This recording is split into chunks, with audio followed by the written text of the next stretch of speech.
Ал достар, қалайсыздар? Демалыс күнді пайдаланып, балдарыма орешки дайындап берейін деп жөн көрдім. Орешки бұл менің балалық шағымда өте қатты есіме түсіреді. Ең алдымен құрғақ ыдысқа 3 жұмыртқа, 100 грамм сахарымызды салып, жақсылап араластырып алдым. Араластырып алғаннан кейін үстіне ерітілген сұйық май салдым, 120 грамм. Оны да толыққанды араластырып алдым. Жақсылап араластырып болғаннан кейін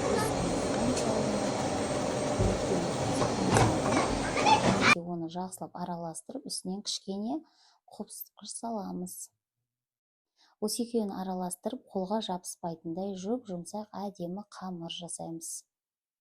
Үйлеріңізде кез келген балдарыңызға жасап беріңіздер, балдарыңыз қуанып, мәз мейрам болып қалады. Менің орешкем өте керемет болып шықты. Қамыр осындай жұмсақ, қолға жабыспайтын болу керек. Осылайша қамырды дайындап болғаннан кейін оны бірнеше бөліктерге бөліп аламыз. Бөліктерге бөліп алғаннан кейін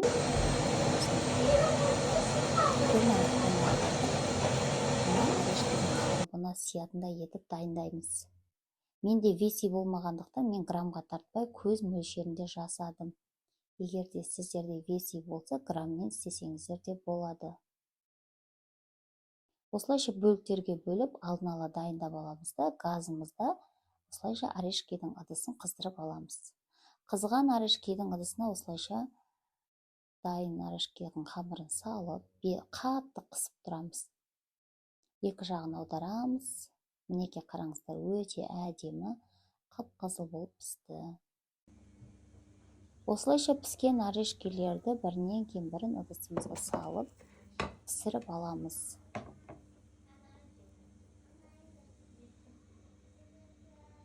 Міндетті түрде үй жағдайында балдарыңызға жасап беруді кеңес берем.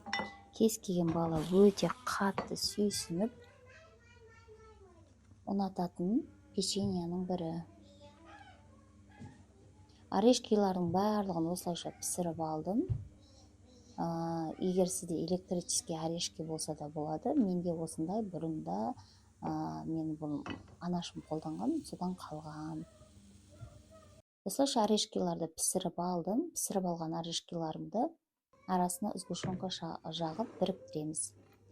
Мен магазиннен кез келген осындай вареный сгущенканы сатып алдым да, арасына блендерден өткізілген не бар еді менде, жаңақ, соны араластырып жібердім. Кішкене дәмді болсын деп, сіздер араластырмасаңыздар да болады.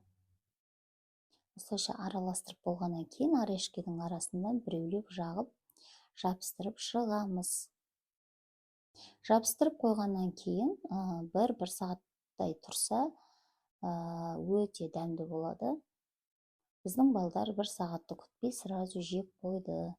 Дәмі өте керемет, ауызға салған кезде еріп тұратын, шаймен ішкен кезде, қонақ күткен кезде дастарханыңыздың сәні болатын өте дәмді орешкиді осылайша демде дайындадық. Сіздер де жасап көріңіздер. Менің каналыма тіркеліп, лайк басып қоюды ұмытпаңыздар. Сіздермен болған Данагүл. Алда өте керемет рецептермен бөлісетін боламын.